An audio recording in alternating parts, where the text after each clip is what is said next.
Nelis, Kak Nelis ya.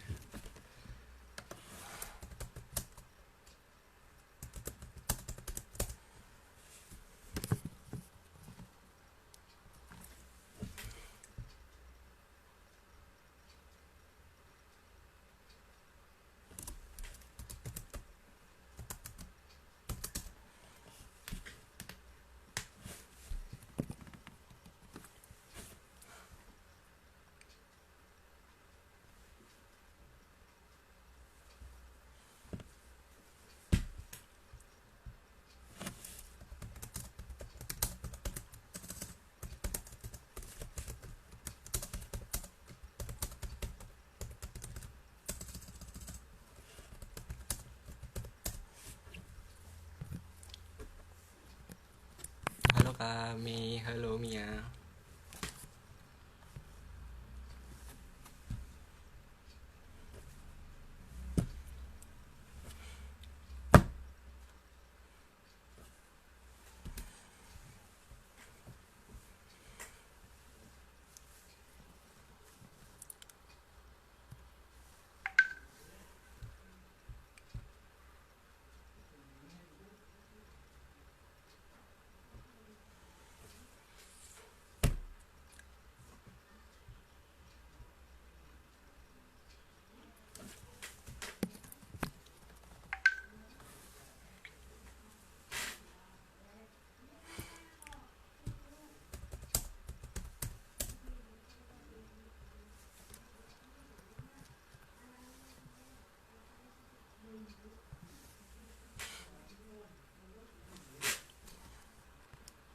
Halo kak, halo semua.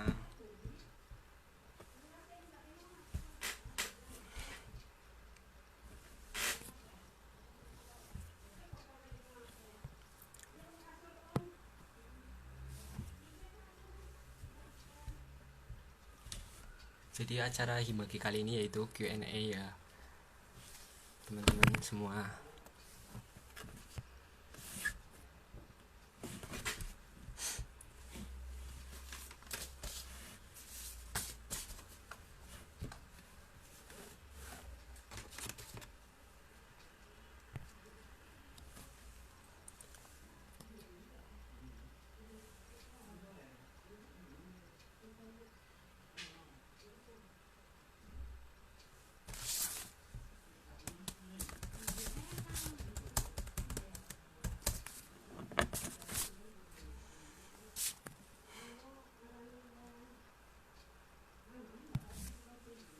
Oh ya, ini teman-teman yang udah nonton bisa ajak teman yang lain ya buat nonton acara Himagi, yaitu seputar Q&A mengenai keprofesian gizi.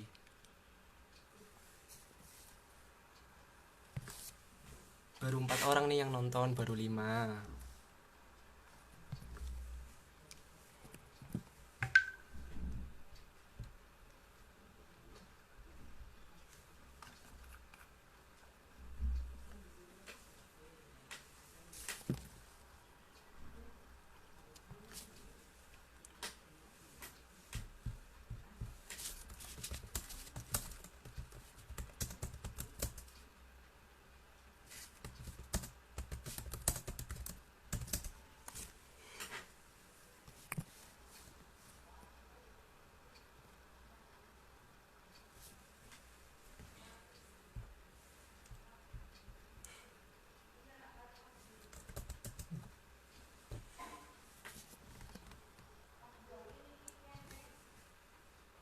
Oh ya teman-teman, untuk seputar Q&A ini kita akan lakukan bersama dosen kita, yaitu dosen gizi Bu Purwanti.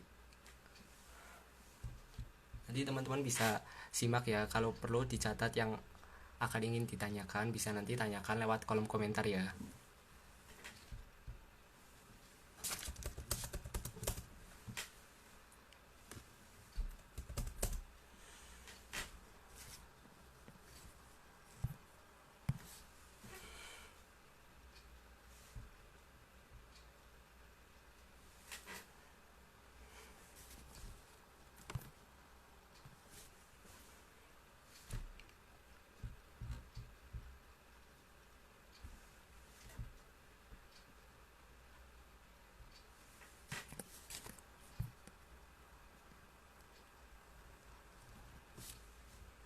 Teman-teman bisa komen dong, yang nonton ini dari gizi semua kah atau dari prodi lain ada yang nonton.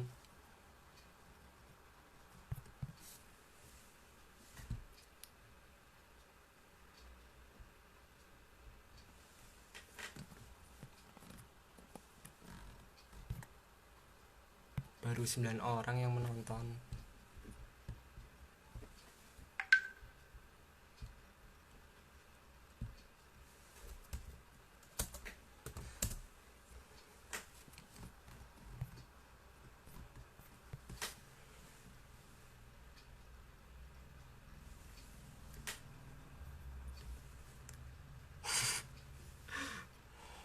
Bakso dari teknik sipil.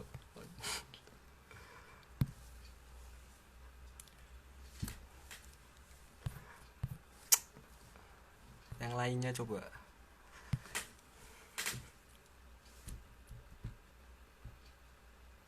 Sembari nunggu bubur, siapa tahu ada yang mau ingin ditanyakan atau sharing-sharing, nggak apa-apa.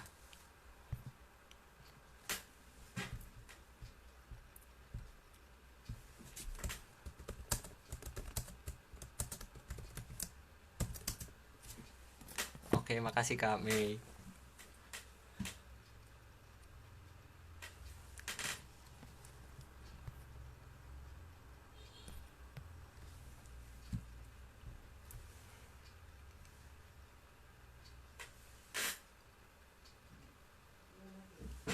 Halo Mas Kahim, Mas Fikri.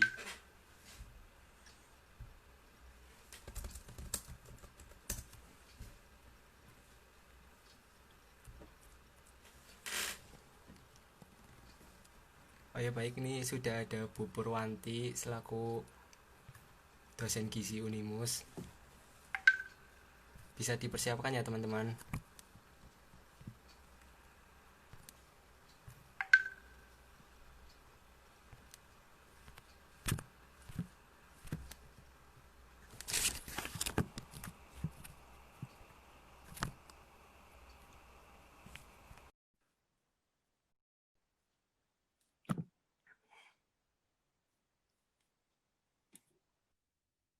Halo, assalamualaikum Bu Purwanti.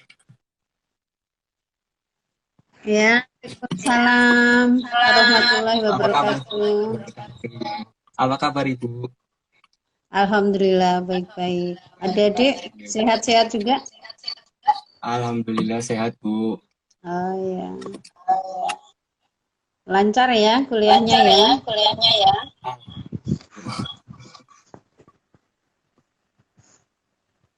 Sebentar Ibu. Baik Ibu, mungkin saya awali dulu ya Bu. Ya silakan.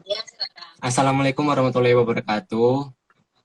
Waalaikumsalam Di sini warahmatullahi saya wabarakatuh. perkenalkan, nama saya Davanova Ramadhani dari program studi S1 Ilmu Gizi semester 2 kelas B.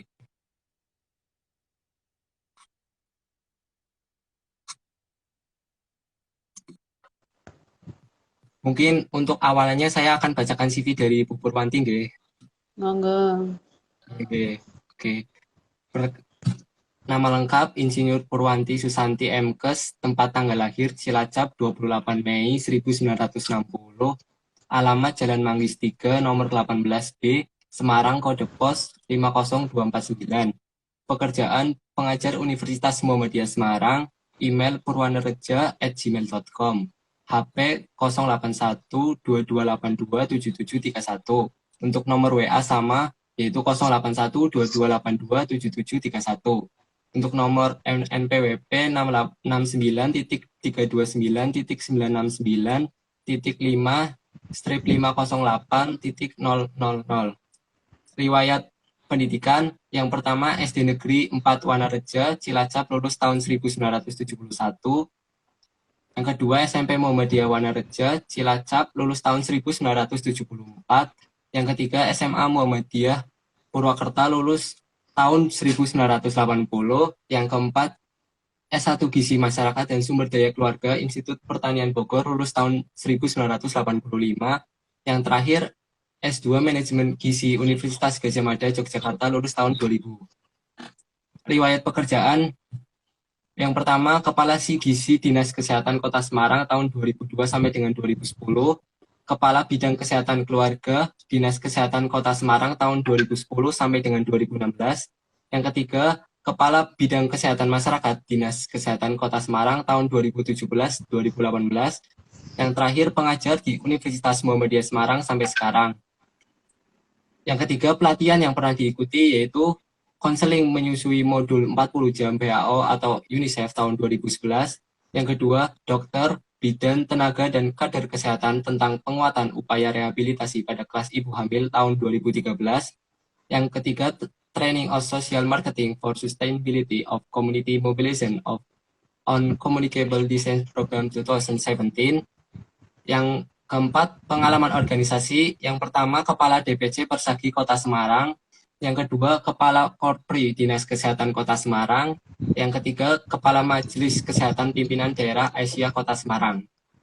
Baik, langsung saja kita mulai ya Bu. Jadi Ya, untuk silakan. Q&A seputar gizi mengenai tema keprofesian gizi. Mungkin yang pertama saya ada sedikit pertanyaan umum ya Bu untuk yang ingin ditanyakan untuk Bu Purwanti. Yang pertama itu mungkin dari saya sendiri belum begitu jelas mengenai apa sih itu Bu ahli gizi. Mungkin dari teman-teman bisa mendengarkan penjelasan dari Bu Purwanti. Silakan Bu. Ya, yang namanya ahli gizi adalah seseorang yang telah lulus dari pendidikan gizi, yaitu D3, D4, kalau vokasi D3, D4 ya. Kemudian kalau akademik ada S1, S2, dan S3. Jadi secara kompetensi mereka sudah harus melalui pendidikan tenaga gizi tadi, vokasi maupun akademik. Kemudian setelah itu harus melakukan uji kompetensi. Nah, kalau sudah melakukan uji kompetensi, kemudian dia harus terregistrasi. Kalau sudah terregistrasi, ada surat tanda registrasi, baru dia boleh bekerja sebagai seorang ahli gizi. Gitu. Jadi ya harus mengikuti kependidikan formal maupun uji kompetensi. Itu yang namanya ahli gizi. Itu ada jenjangnya. Kalau yang D3 itu nanti disebut Technical Dietitian Register. Kalau yang D4 sarjana terapan. Ya. Kalau yang S1 ya sarjana gizi. Kalau sudah profesi itu RD namanya, Register Dietitian. Nah, itu yang boleh praktek. Kalau belum punya profesi, dia masih namanya nutrisionis. Gitu. Itu barangkali itu dulu yang saya sampaikan. Silakan ada ternya lagi. Oke Bu, siap Bu. Makasih ya Bu. Untuk yang kedua nih Bu, langsung aja ya Bu. Ya. Untuk kita yang sebagai mahasiswa gizi itu manfaat masuk jurusan gizi itu seperti apa ya Bu? Mohon dijelaskan. Manfaatnya banyak. Pertama, dapat ilmu jelas gitu kan? Ya, dapat ilmu. Kemudian ilmunya itu harus diterapkan. Apalagi sekarang di Indonesia masih banyak masalah gizi yang ada kita temui. Masa pandemi ini tambah lagi. Banyak kita punya masalah stunting nih, ya, yang cukup banyak sampai 29%. Kemudian belum anemia pada ibu hamil, anemia pada remaja putri, ya. Kemudian adanya penyakit-penyakit hipertensi, diabetes dan sebagainya itu membutuhkan seorang ahli gizi, ya. Jadi punya spesifikasi sendiri ke tenaga gizi. Jadi kita tuh dengan dokter, perawat itu mitra, bukan pembantu gitu ya. Dan itu dalam suatu pelayanan mesti harus komprehensif. Ada dokternya, ada perawatnya. Untuk menunya pasti orang gizi yang masuk di sana. Sekarang orang sakit harus makan, ya kan? Orang sehat juga harus makan. Nah, itulah yang bisa ngolah orang gizi. Gitu. Jadi jangan khawatir dengan masuk gizi, tetap kita masih bisa bereksis. Nanti harus yakin ya Bu. Iya harus yakin. Banyak sekarang sudah profesor gizi sudah banyak, ya kan? Ya. Baik lulusan dalam negeri maupun luar negeri. Tapi ya gitu, kita harus ngamalkan ilmu kita, tidak berdiam diri, gitu ya. Kita cari ilmu sampai akhir hayat. Gitu. Kita mengamalkan juga sampai akhir hayat.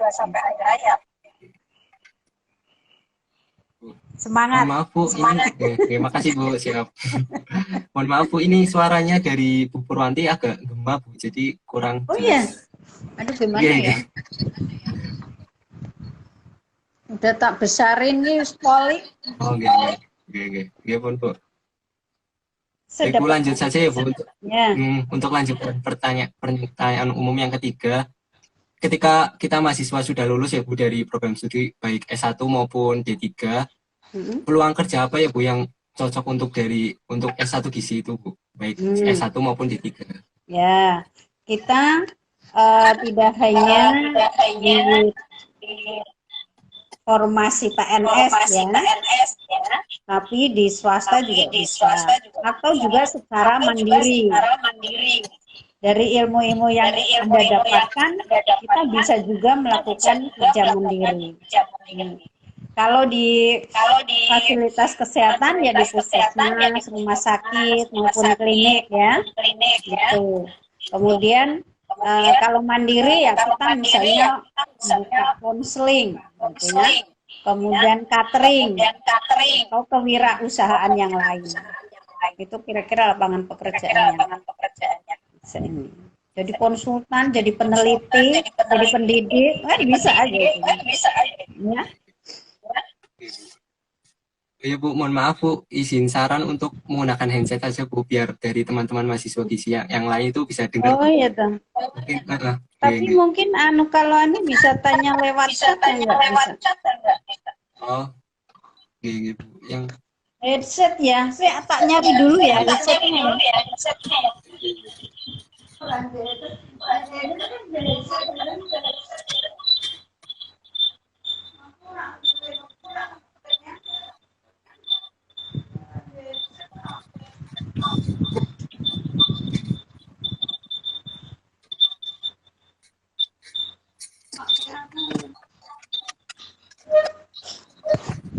Mohon maaf Mas, headsetnya hilang, rusak. Sudah nggih Bu? Headsetnya rusak. Nggih. Oh, nggih pun Bu. Nggih. Untuk berikutnya langsung masuk sesi kedua ya Bu. Mungkin kan sesi pertama terima kasih atas jawabannya ya Bu. Ya. Untuk yang sesi kedua ini dari pertanyaan dari teman-teman Bu. Dari teman-teman mahasiswa ingin minta kejelasannya dari Bu Purwanti. Yang pertama dari Ananda Mei Amelia 98. Pertanyaannya, Min izin bertanya, untuk porsi tugas seorang ahli gizi dan dokter gizi bagaimana ya kalau di rumah sakit? Mohon penjelasannya, Bu. Kalau di rumah sakit itu, kalau ahli gizi itu jelas menyusun menu, ya. Menyusun menu sesuai kebutuhan pasien, ya, sesuai diagnosanya oleh dokter, gitu kan? Kemudian konseling, jelas, ya. Konseling, kemudian memantau bagaimana status gizinya si pasien. Itu bisa dilakukan tergantung pasiennya ya, tergantung tenaganya juga. Dan penyuluhan secara kelompok, misalnya pada pasien-pasien yang sedang nunggu giliran, kita bisa juga melakukan penyuluhan di sana. Ya seperti ilmu yang Anda dapatkan. Kita terapkan ya Bu. Iya, diterapkan dong. Kemudian kalau ini pengadaan barangnya bagaimana ya, food service-nya itu juga ada. Kalau dokter spesialis gizi SPGK itu ya itu tanya orang dokternya deh. Soalnya itu kadang-kadang nabrak-nabrak itu ya, kadang-kadang nabrak-nabrak. Yang penting kita sudah punya tugas pokok dan fungsinya. Coba Anda baca buku di pedoman PGRS ya, pedoman gizi rumah sakit. Itu akan lebih jelas. Terima kasih, Bu. Lanjut ya Bu, untuk pertanyaan kedua dari mahasiswa Aurel. Pertanyaannya, Min mau tanya untuk pekerjaan ahli gizi apa hanya di rumah sakit saja, apa atau bisa di bidang lainnya yang masih bersangkutan, Bu? Di puskesmas tadi sudah saya sampaikan, ya. Kemudian di klinik-klinik yang membutuhkan ahli gizi.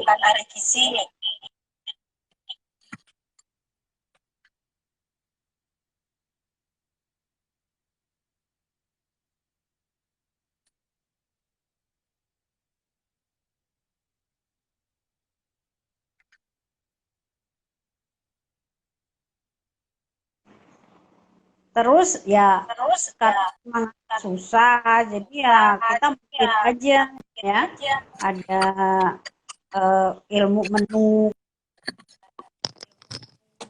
penyusunan menu.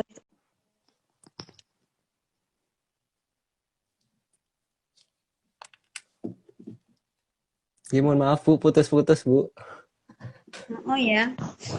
Okay, Jadi kecuali di fasilitas kesehatan, juga di perusahaan-perusahaan yang memang pengelolaan makan banyak itu bisa. Ya, kemudian di institusi olahraga misalnya. Bagaimana sih pengadaan menu untuk seorang atletis olahragawan misalnya. Ya. Atau kalau sudah penuh semua ya mandiri gitu. Jadi bisa peneliti. Bisa. Ya, jadi sebenarnya jadi dosen banyak juga bisa ya Bu. Dosen, iya. Oke, Bu. Lanjut ya Bu, untuk pertanyaan ketiga dari Alfi_RMD.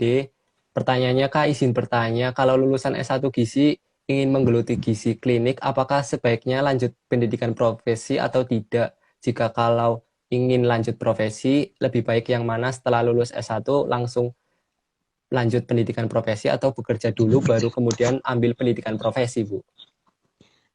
Enaknya langsung profesi. Soalnya gini, nantinya rumah sakit itu hanya menerima yang sudah profesi. Karena itu sudah gizi klinik. Jadi kalau dia belum profesi, itu namanya belum RD, ya, belum dietitian, tapi masih nutrisionis. Gitu. Kalau nantinya harapan kita itu dari organisasi kita itu Persagi DPP itu atau dari perguruan tinggi diktinya itu sebenarnya nggak ada perbedaan antara nutrisionis dan dietitian. Namanya ahli gizi harusnya dietitian, jadi semua harus melalui profesi harusnya gitu. Ya, jadi kalau Anda nanti sudah lulus S1 gizi, kemudian ya UKOM pasti ya, kemudian lanjutkan profesi. Kalau belum profesi ya silakan aja cari kerja, tapi statusnya masih nutrisionis, belum dietitian. Karena berarti belum lebih baik lanjut profesi Bu. Ya, itu ya profesi nggak ada salahnya, kemudian nanti sambil cari kerja atau kerja sambil cari kerja juga melanjutkan profesi, jalan bareng-bareng atau melanjutkan S2 tapi juga profesi 1 tahun kan. Oke Bu. Baik, ini dari teman-teman yang menonton bisa memberikan pertanyaan lewat kolom komentar, jadi nanti saya akan bacakan untuk dijawab oleh Bu Purwanti. Ya, silakan. Silakan dari teman-teman, baik dari gizi maupun non gizi bisa bertanya. Mungkin apa ada dari luar. Tapi seputar Unimus. gizi ya, pertanyaannya seputar gizi loh. Iya, kalau non gizi seputar gizi juga. Gizi, Bu. Iya. Kalau mahasiswanya maksudnya Bu, siapa tahu ada yang ingin tertarik dengan gizi atau mungkin maba-maba Anak-anak yang SMA ya yang ingin baru ya, nah anak-anak SMA yang baru lulus ingin masuk gizi jadi tahu gizi itu Mm-mm. seperti apa. Gitu, Bu. Ya, silakan. Mungkin sembari menunggu mahasiswa yang menonton untuk bertanya, ada pertanyaan lagi ya Bu. Ini langsung masuk Ya. ke sesi 3 ya Bu. Yang pertama itu ada dari Usman titik RM 188. Mau bertanya mau bertanya apakah UKOM wajib diikuti oleh S1 Ilmu Gizi yang bukan keprofesian untuk mendapatkan STR? Itu Bu. Wajib. Untuk saat Wajib. ini aturannya membuat STR harus ada uji kompetensi. Ya. Jadi wajib itu. Kalau nggak punya kalau nggak punya UKOM nggak bisa ngajukan STR. Nah, kalau mau bekerja harus punya STR, kan gitu. Buat syarat Ya. nih Bu. Iya, makanya kan biasanya perguruan tinggi AIG ya, nanti sebentar lagi ada UKOM, cuman UKOM-nya tahun ini mau secara online, virtual atau gimana ya karena pandemi ini. Biasanya sih kita di in-class gitu ya. Tapi karena pandemi kita masih nunggu keputusan AIG nih gimana. Ini Bu. Ya, harus ya belajar. Ini Bu. Nanti biasanya Oh kita iya Bu. ada ini kok, ada apa tuh pembekalan. Ya kemarin saya baru pembekalan pada mahasiswa yang sudah lulus. Khususnya yang gizi masyarakat. Nanti gizi klinik ada lagi. Biar Berarti beda nih Bu 100% kalau dari gizi. Unimus lulus semua. Amin. Amin. Terima kasih Bu doanya. Iya. Oh iya Bu, saya dengar kan berita minggu-minggu lalu itu ada isu terkait kalau UKOM itu tidak ditiadakan gitu. Ini masih belum ada keputusan. Ya, jadi Oh, gitu. kita siap-siapnya pokoknya ya UKOM aja, mahasiswa harus siap UKOM belajar gitu. Keputusannya masih belum ini. Karena di Undang-Undang 3 tentang ketenaga kesehatan itu ada persyaratan UKOM soalnya untuk pengajuan STR itu harus ada UKOM. Tapi kalau ada kebijakan lain ya harus di atas undang-undang dong atau mengubah undang-undang. Iya kan? Kalau cuman peraturan Menteri Kesehatan atau surat edaran itu kurang kuat karena undang-undangnya bilang seperti itu. Gitu. Tapi ya ini lagi dibahas di tingkat pusat sih. Tapi kita harus persiapan bahwa hukum ada. Lanjut nih Bu, ini pertanyaan. Bu izin, Ibu saya mau bertanya apa yang membedakan pekerjaan yang profesi gizi dengan nutriens di rumah sakit? Oh, yang nutrisionis dan dietitian maksudnya, ya. Diharapkan kalau yang di rumah sakit itu harus dietitian. Dia harus profesi gizi. Sudah mengikuti profesi. Ya. Karena orang rumah sakit kan banyak melakukan kegiatan-kegiatan yang sifatnya klinis gitu ya. Makanya arahnya adalah ke dietitian. Tapi kalau di puskesmas memang lebih banyak ke komunitas atau community atau masyarakat sehingga memang cukup nutrisionis tidak apa-apa. Tapi ada wacana nih, ini lagi digodok bahwa nanti yang namanya ahli gizi ya hanya satu, dietitian gitu. Jadi nanti bisa aja dia di rumah sakit, di puskesmas harus dietitian. Tapi masih wacana ya. Selama ini kalau yang nutrisionis biasanya ada di puskesmas, tapi kalau yang dietitian ada di rumah sakit. Jadi makanya beda, Bu. Kalau di rumah sakit harus profesi, gitu ya. Yang bisa melakukan profesi ada dari D4 dan S1, D3 nggak bisa profesi. Karena dia masih technical dietitian. Gitu. Ya. Iya, Bu. Baik, Bu. Ini ada pertanyaan lagi, Bu. Bu ingin bertanya bagaimana tanggapan Ibu soal edaran putusan AIBGI soal penghapusan UKOM untuk sarjana gizi dan UKOM hanya untuk profesi gizi. Mungkin bisa dijelaskan kembali, Bu. Jadi teman-teman mungkin ada yang baru Ya, masuk. ya memang di dalam Undang-Undang Nomor 36 2014 ya, itu tentang ketenaga kesehatan, itu undang-undang berapa ya sebentar. Undang-Undang 36 2014 tentang tenaga kesehatan itu memang persyaratannya harus ada uji kompetensi kalau akan mengajukan STR gitu ya. Dan STR itu digunakan kalau kita mau bekerja. Kalau belum bekerja nggak apa-apa, nggak punya STR. Tapi sekarang setiap institusi atau lembaga yang menerima tenaga kesehatan harus mempunyai STR. Ya, surat tanda registrasi. Syaratnya salah satunya harus ada kelulusan uji kompetensi. Gitu. Ya. Nah, untuk surat edaran AIBGI soal bukan AIBGI toh, itu kayaknya surat dari Kemenkes. Ya, surat edaran Kemenkes itu ya masih dibahas, kita belum menerima putusan. Tapi kalau saya pribadi ya, undang-undangnya sudah ngomong seperti itu, katakanlah gitu ya. Undang-undangnya itu bahwa semua tenaga kesehatan harus mempunyai STR. Padahal syarat STR harus ada uji kompetensi. Gitu.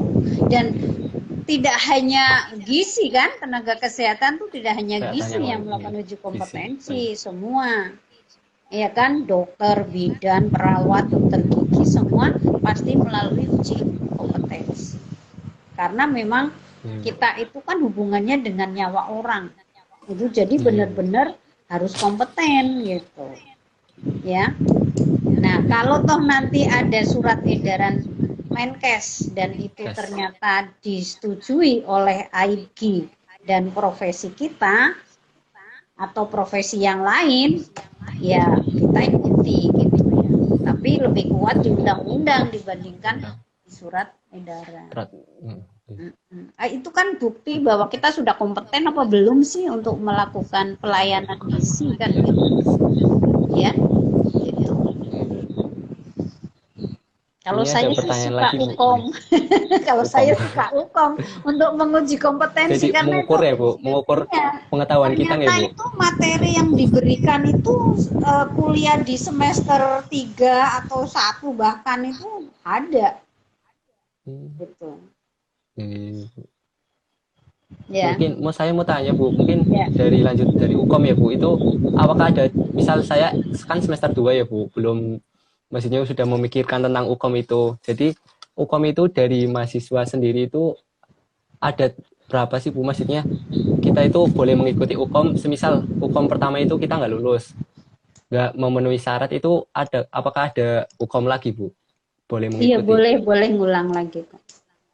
2 atau 3 kali gitu loh, saya lupa. Kasih Bu.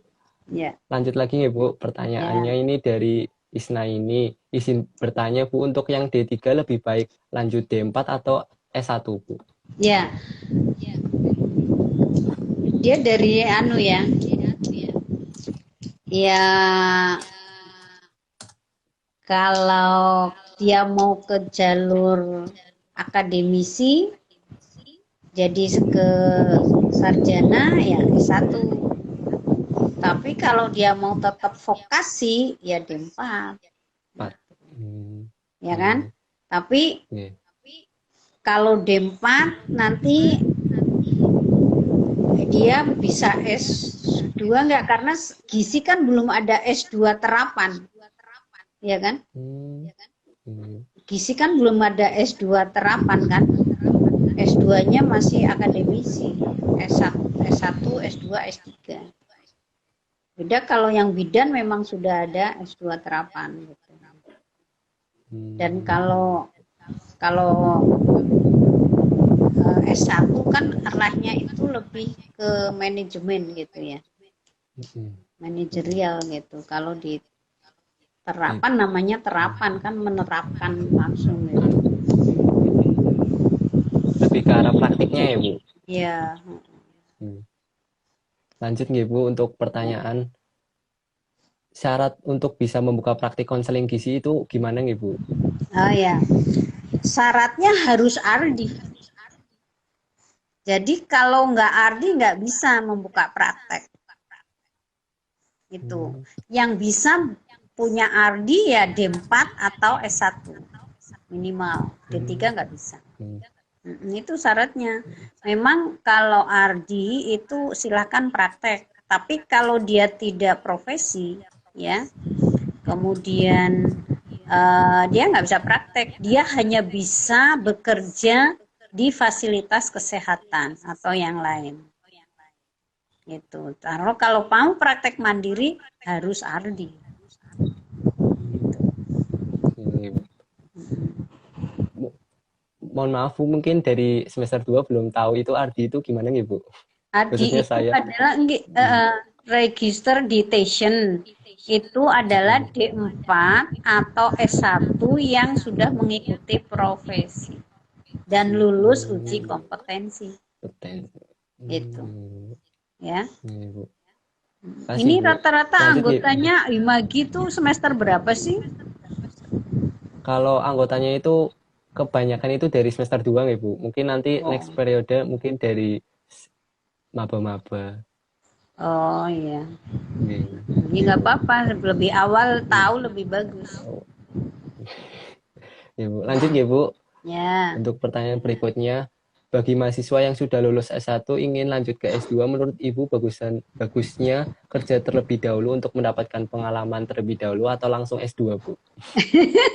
Itu relatif.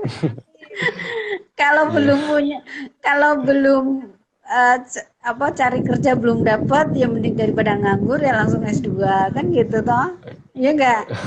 Biayanya mahal, Sambil Bu. cari kerja, punya duit untuk melanjutkan S2 kan gitu. Kalau Kalau memang enggak, niatnya kuliah mau, nyambi kerja, Bu. ya nyambinya mau langsung saya mau S2 dulu aja lah. Nanti gampang kerjanya. Jadi nanti kerjanya dia pakai S2-nya ya nggak apa-apa. Itu tergantung lah situasi orangnya. Karena S1 gizi pun sudah bisa bekerja gitu kan. Itu. Ya, kalau mau praktek ya profesi dulu. Oh, iya. Kalau Baik nih kerja di teman-teman. catering gitu ya Iya. nggak usah profesi nggak apa-apa. Berarti kalau Tapi misal sebaiknya mau sih. lanjut, mau lanjut S3 yuk juga kuliah dulu nih, Bu. Iya, nggak apa-apa. S2 terus S3. Banyak kok dosen kita yang S3 lulus baru cari kerjaan gitu ya. Nggak apa-apa sih. Ada yang kerja dulu terus nyambi S3 gitu. Baru kuliah, Itu masing-masing orang anulah punya pemikiran sendiri-sendiri. beda-beda, Ya, ada lagi? Ini Silakan. mungkin dari teman-teman siapa tahu ada yang ingin ditanyakan lagi untuk kepada Bu Purwanti. Silakan. Ini Bu ada pertanyaan, Bu. Ya. Bu izin bertanya, pekerjaan S2 gizi selain menjadi dosen apalagi nggih, Bu? Lo di rumah sakit juga boleh.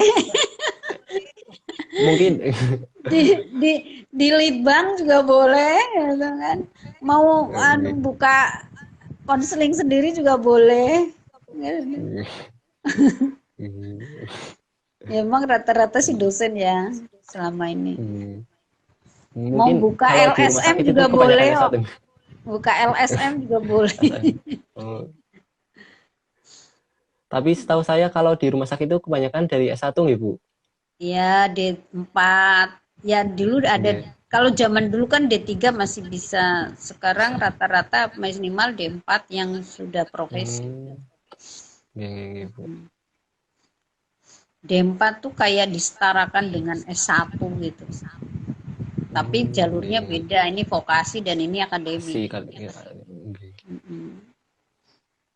Baik, Bu, baik. Tapi ya Lanjut mesti ya, Bu. lebih Oke. mateng yang S1 atau dibandingkan Satu. D4. Oke. Insya Allah. Tergantung orangnya Oke. juga. Amin. Ya, silakan. Ada lagi? Pertanyaannya yang ini, Bu. Bagaimana pendapat Ibu mengenai PBL pada masa pandemi seperti ini, Bu, khususnya bagi mahasiswa semester 7? PBL. Oke. PBL itu berarti yang di masyarakat apa yang di institusi ya? Nggak tahu ya. Mungkin Saya agak lupa bisa sih. dijelaskan, Bu, keduanya. Jadi memang sekarang kalau masa pandemi ini kita kan harus physical distancing utamanya ya kalau yang PBL itu. Jadi ya pakai virtual harusnya, kecuali kalau yang zona hijau ya, dan itu diperbolehkan oleh pemerintah daerahnya atau oleh gugus tugas pandemi, silakan ya. Tapi kalau tidak ya terpaksa virtual, atau mungkin kalau mengumpulkan orang pakai protokol kesehatan, tetapi tidak boleh banyak. Kalau kapasitas ruangan hanya 50 ya paling 20 sampai 25 gitu undangnya. Jadi tidak boleh mengumpulkan massa gitu ya kalau masa pandemi ini. Wong Posyandu aja sekarang sudah belum boleh dibuka kecuali yang zona hijau dan pemerintahnya memang mengizinkan. Nah, pemerintah Kota Semarang kemarin itu ada edaran sekda boleh, tapi akhirnya ada ini bahwa karena kasusnya meningkat terus nggak boleh. Apalagi balita ya, riskan terhadap imunitasnya masih rendah, jadi udah kena virus gampang sekali. Gitu. Jadi hati-hati kalau memang masa pandemi ini. Banyak rumah sakit yang menolak untuk praktek mahasiswa karena mengingat masa pandemi ini. Orang ngurusi malah ngurusi pasiennya jauh banyak, suruh bimbing mahasiswa kan enggak. Ya. Ya gitu. Mungkin ini dari teman-teman ada yang mau ingin ditanyakan lagi kepada Bu Purwanti. Silakan. Yang semester 7 tuh yang mau hukum harusnya. Sekarang semua daftar STR itu online ya. Tidak manual seperti dulu. Jadi nanti persyaratannya itu diupload di dalam sistemnya di webnya. Ya. Jadi semua, dan kalau sudah ini harus punya kartu tanda anggota Persagi, harus daftar menjadi anggota Persagi. Karena nanti yang memverifikasi kan orang Persagi. Jadi kalau lulus itu baru kom majukan ini juga KTA ya. KTA sekarang juga online semua. Kalau tidak punya KTA nggak bisa ngajukan STR, nggak bisa perpanjang STR. Dan syaratnya harus punya. Berarti STR-nya ada perpanjangan ya, Bu? Ada, jadi STR berlaku sampai 5 tahun. Tapi kalau yang baru lulus ya nggak perlu ada mengumpulkan 25 SKP. Ya, jadi kalau perpanjangan itu kita harus mengumpulkan SKP 25. 6 bulan sebelum selesai masa berlakunya harus sudah mengajukan dan sudah memenuhi 25. Itu kalau masih baru lulus ya hanya itu uji kompetensi antara lain itu, tidak ada SKP-nya. Ya syarat lain adalah misalnya ijazah, keterangan sehat itu, terus uji kompetensi. Itu ada foto itu biasalah nanti bisa di. Baik Bu, mungkin lanjut ya Bu, ada pertanyaan ini Bu dari mahasiswa gizi. Izin bertanya, apakah ketika ingin membuka praktik sendiri selain disyaratkan harus menempuh jenjang profesi, apakah harus bekerja di instansi kesehatan rumah sakit misalnya gitu Bu? Enggak harus ya. Silakan, asal sudah profesi, memenuhi persyaratannya, misalnya tempatnya juga, itu kemudian mengajukan terlebih dahulu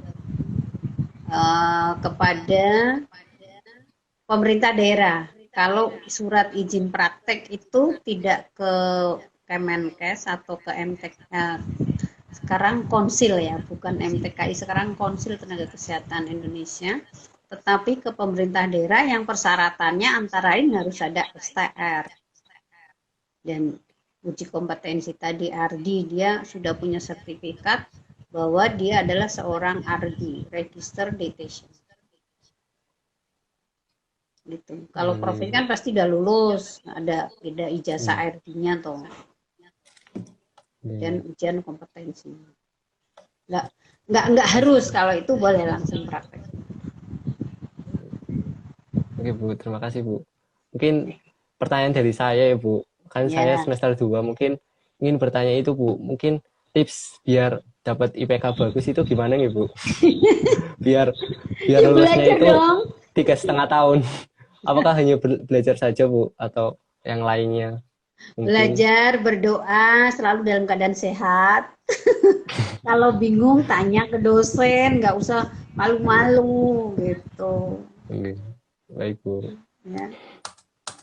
Tapi Anda sudah bisa di kepengurusan organisasi gitu, itu bagus loh, nanti dalam itu bisa dipakai pengalaman itu untuk pada saat kita bekerja. Gitu ya. Jadi silakan Anda yang di profesi yang senang di organisasi lanjutkan, tapi jangan lupa meninggalkan belajar, berdoa dan menjaga kesehatan. Itu tips dari saya. Terima kasih Bu.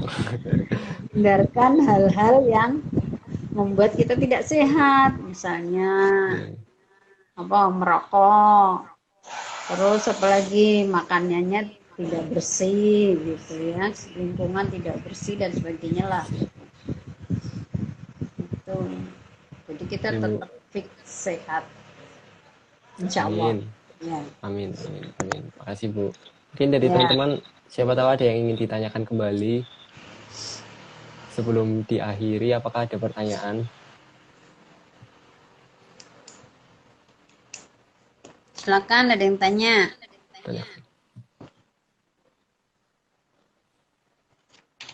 Nanti kalau sudah UKOM itu harus ada sumpah profesi ya, karena itu juga persyaratan pengajuan STR. Nah, biasanya sebelum UKOM lulus ada ini ya, ada sumpah profesi. Sumpah profesi. Biasanya perguruan tinggi udah menyelenggarakan itu, sumpah profesi. Itu semuanya ya Bu yang ikut UKOM? Iya, karena itu persyaratan ngajukan STR tuh. Biasanya kadang-kadang perguruan tinggi bergabung gitu ya, beberapa perguruan tinggi, misalnya Undip sama Unimus, atau mau sendiri-sendiri silakan aja. Nanti yang nyumpah adalah Persagi. Tapi penyelenggaranya dari perguruan tinggi. Karena yang punya mahasiswa kan perguruan tinggi. Oke Bu, makasih Bu atas jawabannya. Ya, apalagi masih ada kah? Ini ada yang mungkin ada pertanyaan lagi dari teman-teman mahasiswa gizi atau yang bukan prodi gizi, silakan mau bertanya boleh. Boleh tuh ya, punya biar tahu ke gizian, ke profesi gizian. Biar masuk jurusan gizi Bu. Iya, kan anak SMA itu loh. Biar pada masuk Unimus. Unimus mahasiswanya yang baru masih berapa itu yang daftar? Udah banyak ya Bu atau sekitar berapa ya? 60-70 lah gitu. Dan sekarang menerima pendaftaran tidak tes kok. Semua jurusan di Unimus hanya menseleksi nilai rapot. Seleksi nilai rapot. Semester 1 sampai semester 5 apa berarti? Jadi seleksi, tapi tetap seleksi rapot sih.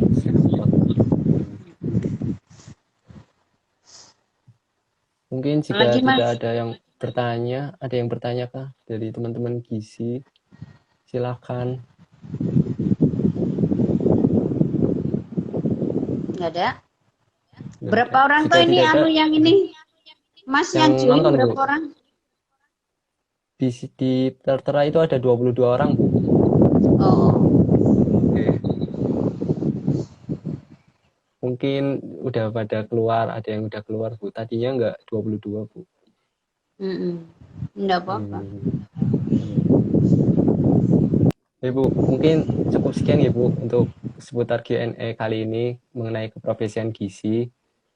Terima kasih Bu Ya. Purwanti telah menampingi Himagi untuk acara kali ini. Mungkin kesimpulannya yang saya kutip bahwa seseorang yang telah lulus secara program studi gizi baik S1 maupun D3 dapat melaksanakan dan dengan melaksanakan UKOM akan mendapatkan surat tenaga registrasi, Bu, registrasi. Surat tenaga registrasi STR.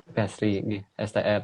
Dan untuk manfaat masuk jurusan ilmu gizi yaitu untuk mendapatkan ilmu yang bermanfaat untuk kita terapkan dalam lingkungan masyarakat maupun kesehatan. Baik Bu, mungkin cukup sekian ya Bu dari saya. Mohon maaf apabila ada kesalahan. Saya mohon maaf untuk Bu Purwanti dan teman-teman sekalian. Terima kasih Bu Purwanti. Ya, sama-sama ya. Sehat-sehat ya. Yuk belajar. Bu. Jangan lupa di rumah tetap belajar ya.